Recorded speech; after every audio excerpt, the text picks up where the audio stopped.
rekan, selamat datang di Coffee Summary. Udah siap kan untuk konten seru lainnya? Let's summarize. Rekan-rekan pendengar, setelah kita mempelajari secara mendalam sistem penindakan keimigrasian di negara-negara tetangga seperti Malaysia dan Singapura, kini mari kita beralih fokus ke sistem keimigrasian di Australia, sebuah negara yang dikenal dengan pendekatan ketat terhadap imigrasi dan sering menjadi sorotan global karena kebijakan perbatasannya yang unik serta kontroversial.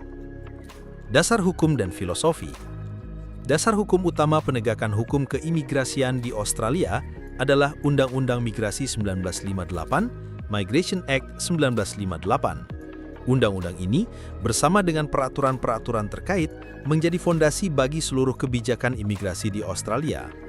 Landasan filosofisnya dapat diibaratkan sebagai saringan ganda yang ketat. Dasar hukum utama yang menjadi fondasi penegakan hukum keimigrasian di Australia adalah Undang-Undang Migrasi 1958, Migration Act 1958. Undang-undang ini telah mengalami banyak amandemen, terutama setelah munculnya gelombang migrasi ilegal melalui jalur laut. Landasan filosofisnya adalah salingan ganda yang ketat, yang bertujuan untuk memastikan hanya individu yang memiliki karakter baik dan potensi memberi manfaat yang diizinkan masuk dan tinggal.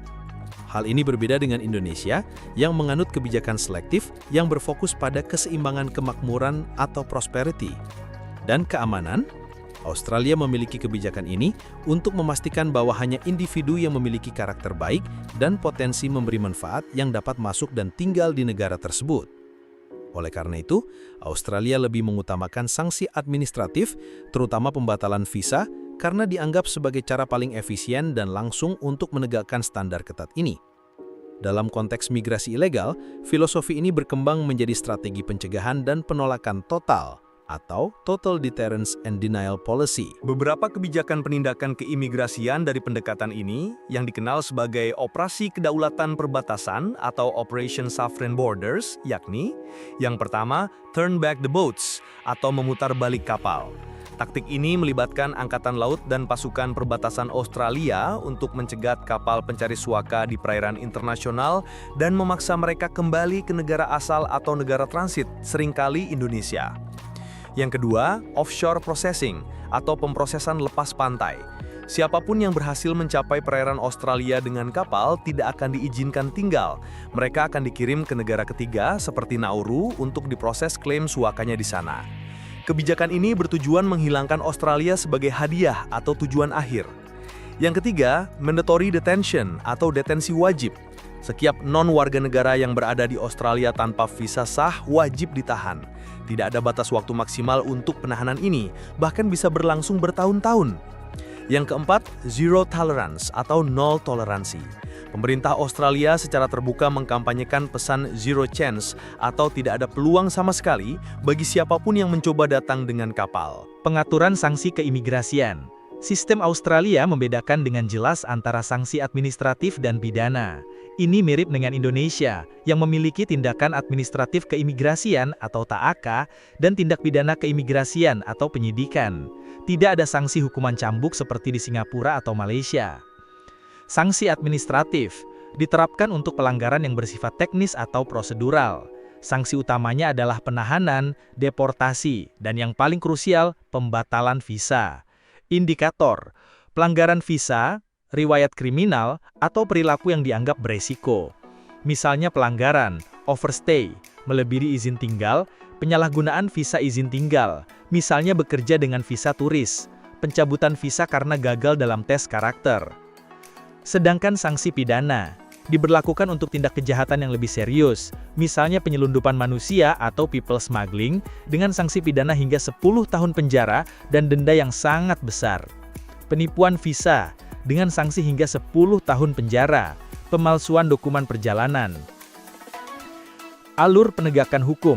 Alur penegakan hukum di Australia terpusat di bawah Departemen Dalam Negeri atau Department of Home Affairs, yang mencakup otoritas perbatasan Australia. Departemen ini memiliki wewenang untuk menangani sanksi administratif dan berkoordinasi dengan lembaga lain untuk kasus pidana. Pertama, alur sanksi administratif.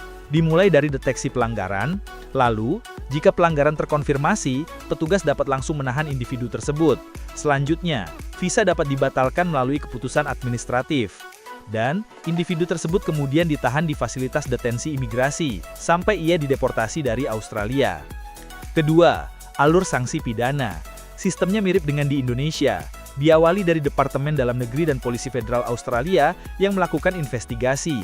Lalu berkas perkara diserahkan kepada Jaksa Penuntut Umum Federal. Selanjutnya, proses hukum dilanjutkan di pengadilan dan berujung pada vonis pidana. Yang krusial, vonis pidana ini hampir selalu memicu sanksi administratif, berupa pembatalan visa dan deportasi, karena dianggap gagal dalam tes karakter. Lalu, apa itu tes karakter? Tes karakter adalah mekanisme kunci dalam sistem imigrasi Australia.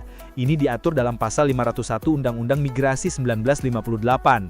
Terdapat dua kategori, terhadap pemohon visa dan yang sudah memegang visa. Pertama, pemohon visa. Setiap pemohon visa harus memenuhi persyaratan karakter. Jika pemohon memiliki riwayat kriminal atau menunjukkan perilaku yang dianggap beresiko, visa akan ditolak.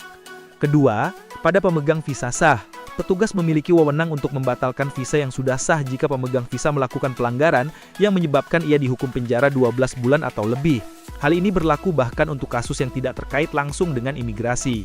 Berikut penjelasan secara mendetail yang disusun berdasarkan indikator sistem hukum oleh Lawrence M. Friedman, yaitu structure atau struktur, substansi atau substansi, dan culture atau budaya hukum. Struktur atau structure berdasarkan indikator pertama dari kerangka Friedman, yaitu struktur yang menekankan pada institusi, organisasi, dan mekanisme penegakan hukum. Sistem keimigrasian Australia dirancang dengan pendekatan terpusat yang sangat terorganisasi di bawah Departemen Dalam Negeri atau Department of Home Affairs, sebuah kementerian yang bertanggung jawab penuh atas kebijakan imigrasi, keamanan perbatasan, dan penegakan hukum terkait migrasi di seluruh wilayah negara sejak pembentukannya pada tahun 2017.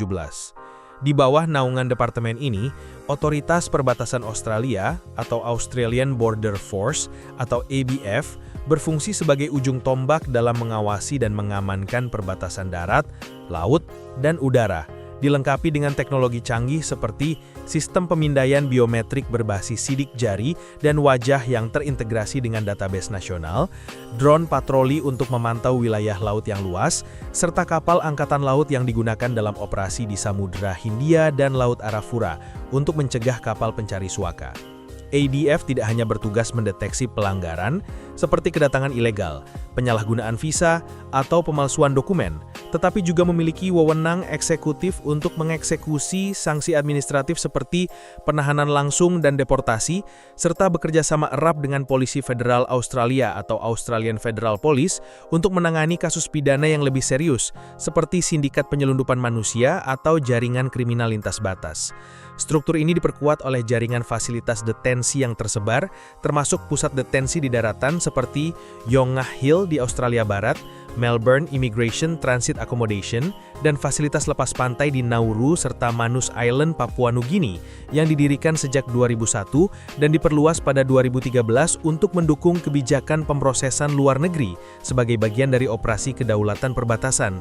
Koordinasi antar lembaga melibatkan Jaksa Penuntut Umum Federal atau Commonwealth Director of Public Prosecutions untuk proses hukum pidana, Departemen Luar Negeri untuk negosiasi dengan negara transit seperti Indonesia dan Papua Nugini, serta kontraktor swasta seperti Broad Spectrum yang mengelola fasilitas detensi, menunjukkan pendekatan terpadu yang efisien dalam menjalankan kebijakan imigrasi. Namun struktur ini menghadapi tantangan signifikan, seperti tekanan operasional akibat meningkatnya arus migran ilegal melalui jalur laut yang mencapai puncaknya pada 2012-2013 dengan lebih dari 50.000 kedatangan, serta biaya operasional yang mencapai AUD 4,1 miliar per tahun pada 2024 untuk memelihara fasilitas detensi dan operasi laut, ditambah isu akuntabilitas akibat pengelolaan oleh kontraktor swasta yang dilaporkan menyebabkan kekerasan dan keluhan medis yang terabaikan di Nauru pada 2024. Substansi.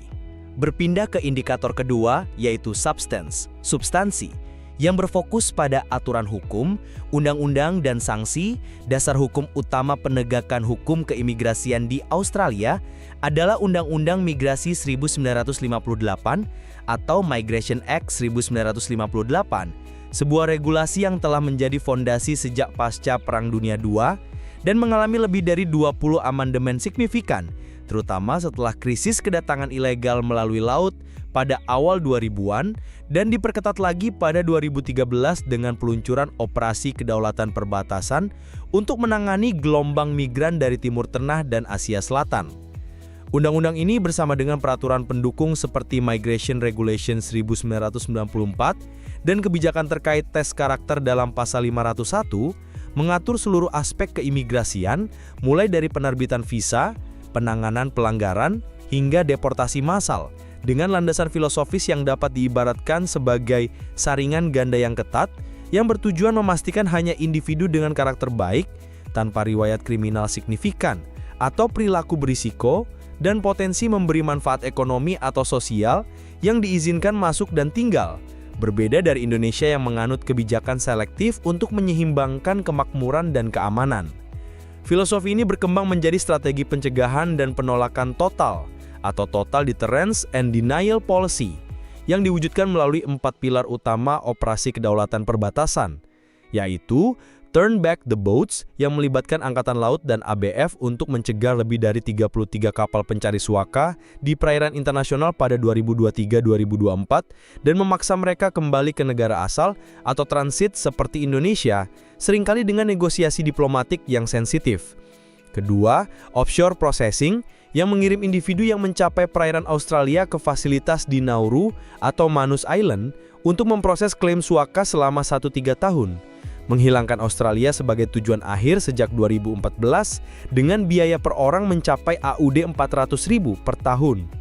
Ketiga, Mandatory Detention yang mewajibkan penahanan tanpa batas waktu maksimal untuk non-warga tanpa visa sah, dengan lebih dari 1.200 orang masih ditahan pada Juli 2025, termasuk 300 anak di bawah umur yang memicu kontroversi. Dan yang keempat, Zero Tolerance yang mengkampanyekan zero chance melalui iklan nasional dan internasional, menekankan konsekuensi seperti penahanan tanpa akhir dan larangan masuk seumur hidup. Sistem ini membedakan sanksi administratif dan pidana, mirip dengan Indonesia yang memiliki tindakan administratif keimigrasian atau TAK dan penyidikan pidana, tetapi tanpa sanksi fisik seperti cambuk. Sanksi administratif diterapkan untuk pelanggaran teknis atau prosedural, dengan sanksi utama berupa penahanan di fasilitas seperti Christmas Island, deportasi yang dilaksanakan dalam 30-90 hari setelah pembatalan visa, dan pembatalan visa berdasarkan indikator seperti overstay, penyalahgunaan visa misalnya bekerja dengan visa turis, atau kegagalan dalam tes karakter. Alur sanksi administratif dimulai dengan deteksi pelanggaran oleh ABF melalui patroli rutin, pemeriksaan dokumen di 12 bandara internasional atau laporan masyarakat, diikuti verifikasi identitas via sistem biometrik, penahanan langsung jika terkonfirmasi, pembatalan visa dengan pemberitahuan tertulis dan waktu 28 hari untuk banding ke Administrative Appeals Tribunal, dan penahanan di fasilitas detensi hingga deportasi, yang sering tertunda hingga 6 bulan akibat logistik atau negosiasi internasional. Sanksi pidana diberlakukan untuk kejahatan serius seperti penyelundupan manusia hingga 10 tahun penjara dan denda AUD 1 juta AUD, penipuan visa dan pemalsuan dokumen. Alur sanksi pidana dimulai dengan investigasi oleh ABF dan AFP yang melibatkan analisis forensik dan wawancara saksi, penyerahan berkas ke Jaksa Penuntut Umum Federal, sidang di Pengadilan Federal dan vonis yang diikuti pembatalan visa dengan proses memakan waktu 6-12 bulan, seperti terlihat pada kasus penyelundupan 2024. Budaya hukum atau culture. Beralih ke indikator ketiga, yaitu culture atau budaya hukum yang mencerminkan sikap, nilai, dan norma masyarakat terhadap hukum. Budaya hukum Australia dibentuk oleh warisan kolonial Inggris yang menekankan supremasi hukum dan tata kelola yang terstruktur, dikombinasikan dengan nilai-nilai egaliter, nasionalisme, dan rasa khawatir terhadap ancaman eksternal, menciptakan masyarakat yang secara historis mendukung kebijakan imigrasi ketat untuk melindungi identitas nasional, sumber daya ekonomi, dan stabilitas sosial. Filosofi saringan ganda yang ketat diterima luas sebagai bagian dari identitas nasional, diperkuat oleh kampanye pemerintah yang menonjolkan keberhasilan operasi kedaulatan perbatasan dalam mengurangi kedatangan ilegal dari 20,587 pada 2013 menjadi hanya 27 kasus pada 2024. Serta iklan televisi dan media sosial yang menampilkan pesan jangan datang dengan perahu untuk mencegah migran ilegal dengan anggaran kampanye mencapai AUD 30 juta pada 2023. Budaya ini juga dipengaruhi oleh persepsi ancaman keamanan dari migrasi ilegal, terutama setelah insiden penyelundupan manusia pada 2001 yang memicu krisis politik dan kebijakan Pacific Solution. mendorong dukungan publik terhadap kebijakan seperti Turn Back the Boats dan detensi wajib, dengan survei pada 2023 menunjukkan 62% warga mendukung pendekatan zero tolerance sebagai bentuk perlindungan perbatasan dari terorisme dan kejahatan terorganisasi. Namun budaya ini menuai kritik signifikan dari organisasi seperti Amnesty International dan Human Rights Watch yang menyebut penahanan tanpa batas waktu sebagai pelanggaran hak asasi dan menyamakan kondisi detensi dengan penyiksaan psikologis, didukung oleh laporan medis pada 2025 yang mencatat 40% deteni mengalami gangguan mental seperti depresi dan PTSD akibat isolasi di fasilitas seperti Manus. Generasi muda, terutama di kota-kota progresif seperti Sydney, Melbourne, dan Brisbane, menunjukkan pergeseran sikap dengan dukungan terhadap kebijakan lebih humanis, seperti penutupan fasilitas Manus pada 2024 setelah tekanan publik dan putusan Pengadilan Tinggi Australia, meskipun pemerintah tetap teguh pada pendekatan keamanan dengan mempertahankan Nauru sebagai detensi alternatif. Stigma sosial terhadap pencari suaka yang sering digambarkan sebagai pelompat antrean atau queue jumpers atau ekonomi beban di media arus utama seperti di Australian dan Sky News memperkuat norma kepatuhan di kalangan warga lokal, tetapi juga memicu gerakan sosial pada 2025 yang menyerukan reformasi, seperti program pelatihan kerja untuk pengungsi yang disetujui visa dan kampanye #LetThemStay yang mengumpulkan 1,5 juta tanda tangan. Selain itu, budaya hukum ini dipengaruhi oleh dinamika multikultural, dengan 30% penduduk berasal dari imigrasi, termasuk komunitas besar dari Inggris, India, dan Tiongkok, menciptakan ketegangan antara kebijakan ketat dan tekanan untuk inklusi, serta meningkatkan kesadaran akan isu hak asasi di kalangan aktivis muda, yang pada Juni 2025 mengorganisasi proses besar di Canberra, menuntut penghapusan detensi wajib dengan partisipasi 15.000 orang. Contoh kasus dan isu penindakan. Setelah memahami struktur, substansi, dan budaya hukum yang membentuk sistem keimigrasian Australia, implementasi kebijakan ini dapat dilihat melalui berbagai kasus yang terekam pada 2025.